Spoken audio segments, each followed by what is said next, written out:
In this video, I'm going to show you how you can use an Excel pricing spreadsheet to cost out a recipe, meaning to find out the total cost of a recipe made from various ingredients. Step by step. To do this, as I mentioned, I'm going to use the spreadsheet that you see on the screen, which is the Excel pricing calculator that you can get through the link in the description of the video. We will calculate the cost to make this recipe and determine the selling price, considering the cost and profit margin. And we're going to find out how much it costs for you to make this recipe, and more than that, we're going to get to the selling price. A selling price that takes this cost into account is a profit margin that you will have left after selling and paying all the bills, and also the passing on of other costs you have in your business. Before we get into the interesting part, which is entering the ingredients here and arriving at the selling price, we need to go through other steps. When you price a recipe, and in this example, we're going to price a cheesecake, you have to keep in mind that the selling price needs to cover your fixed and variable costs. In other words, those costs that aren't directly tied to the product you're selling, but are part of your business. And this spreadsheet allows you to do that. The first thing we have is the Fixed Cost tab. What is the Fixed Cost tab? The Fixed Cost tab, you need to enter those costs of your business that will exist regardless of how many products you sell. I'm talking about rent, I'm talking about internet, I'm talking about salaries, I'm talking about various expenses that will be in your business, and that, at the beginning of the month, whether you sell 0 or 1,000 products, that cost will be the same. You need to enter all these costs here, the name of the cost, and what the monthly amount is for each one. And after entering all of them, you need to input your monthly revenue, meaning how much you sell in a month. Overall, for the spreadsheet to calculate a percentage of pass-through costs. In addition, you need to account for variable costs, which, unlike fixed costs, are those that you incur with each sale you make. And don't forget about this part. I'm talking about percentage costs, not costs that, for example, come up with each sale I make of my cheesecake, which is the example in this video. Here, I have a cheesecake packaging. If that's the case, and this amount is in cash value and not in percentage, you come here, put here, in the formation of your recipe, when it's a percentage, like I did, for credit card fees, commissions, and any taxes that might come up. You come here to the Variable Cost tab, enter the name, and put in a percentage that the spreadsheet will account for and will pass on in the price.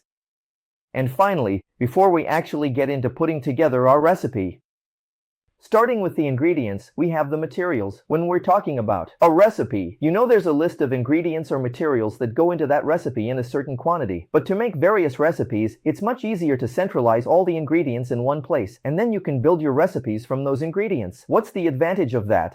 But make different dishes, gather ingredients together, you can create dishes. If an ingredient's cost changes, update it centrally for all dishes. What's the advantage of that? If you have a change in one of the ingredients, meaning the cost of that ingredient has changed, by updating it in a centralized location, you can make the change for all the recipes that use that ingredient. So, in this tab that you're seeing is where we're going to register the materials. What should the materials registration look like? In each line, there will be a material. So, for example, the eggs are in this line. Sugar is in this line. The cream cheese itself is in this line, so each material goes in its own line, and in each column there will be different information about that material. So for example, the cream cheese. In the first column, you'll have the name, in the second column, the reference quantity, and in the third column, the reference price. What do I mean by reference quantity and reference price? When you buy this product to put your recipe together, and you can't forget that you're going to the supermarket or to your supplier, and you're going to find this product for a certain price. This price will give you a certain quantity. Well, so look, just screenshot. I'm simulating that I'm going to spend $25 for 500 grams because I'm putting grams here next to it. It's obvious that this is a value that could be random, maybe in your reality. If you go to buy this product, you'll find a different price. My main goal with this video is to bring easy numbers so that it's easy to understand.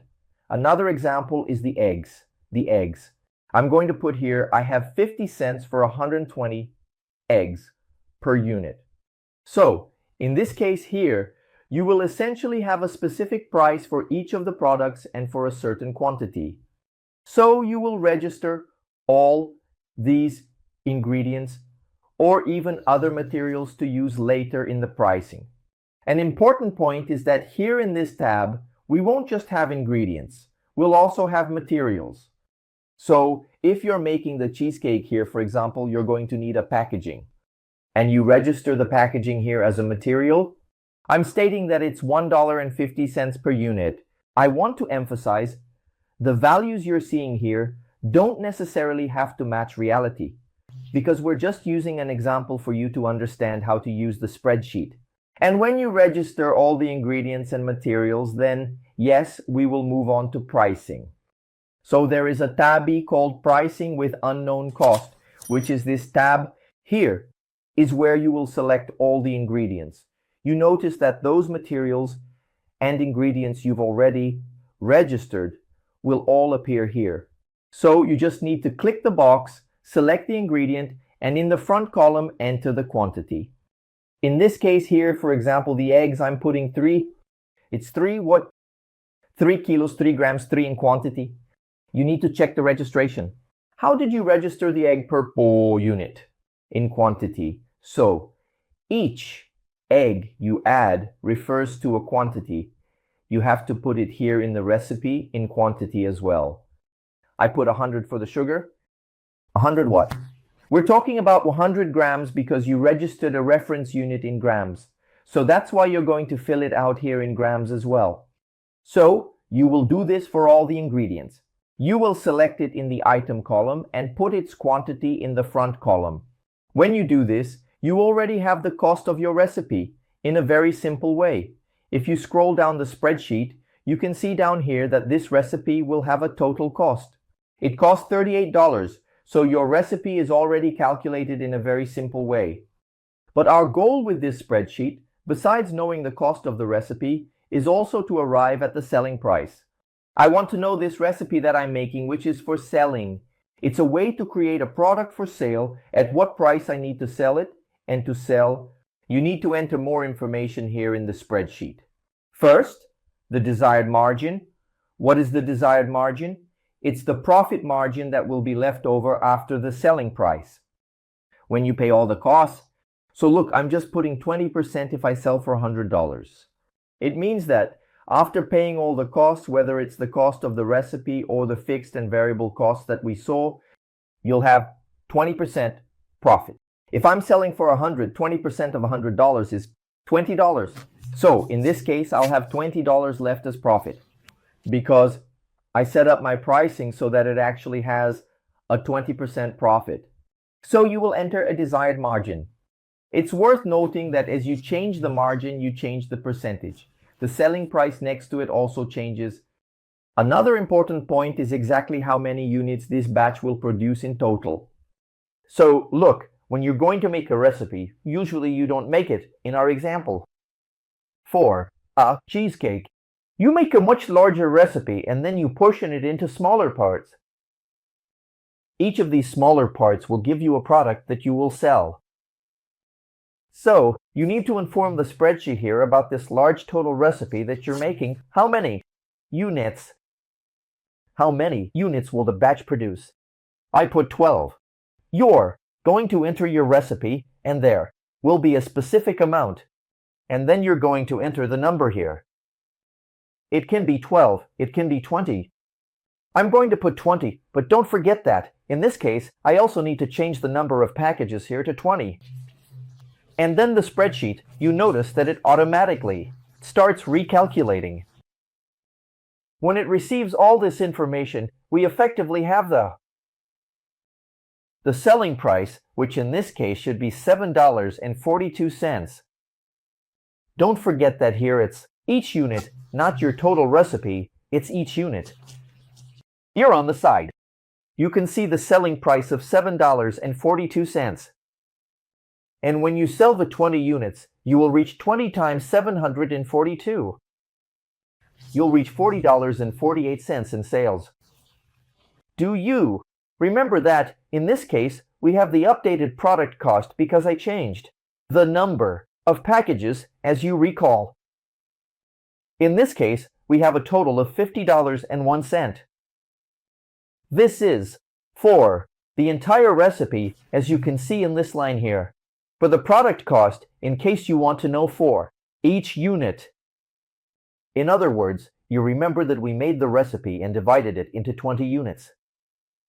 If you want to know the cost for each unit, it will also automatically show up here, in this individual column. In other words, individual means the cost of each unit. You can see everything from the selling price to your profit margin. Per product, how much will you have left? Paying all those variable cost fees, fixed cost fees.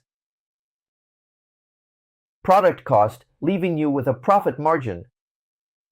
Don't forget that the fixed cost will be a percentage that gets passed on in each of the sales.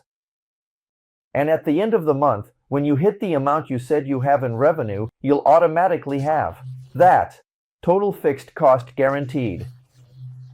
Because in each sale, you passed on exactly that percentage. So this spreadsheet, as I told you, gives you the cost of the recipe, like we're seeing in this line here, whether it's for each of the products you created or for the entire recipe. You just need to change the values, and the spreadsheet will automatically calculate that for you. More than that, it calculates for you. At what selling price should you sell your products, and how much profit will you have left on each of them? As I told you, this spreadsheet is extremely comprehensive. I have several videos about it here on the channel, and you can get it through the link that's right here in the video description. Don't miss the chance to have a professional spreadsheet helping you not only find the selling price, as well as knowing the cost price of your recipes. See you around and take care.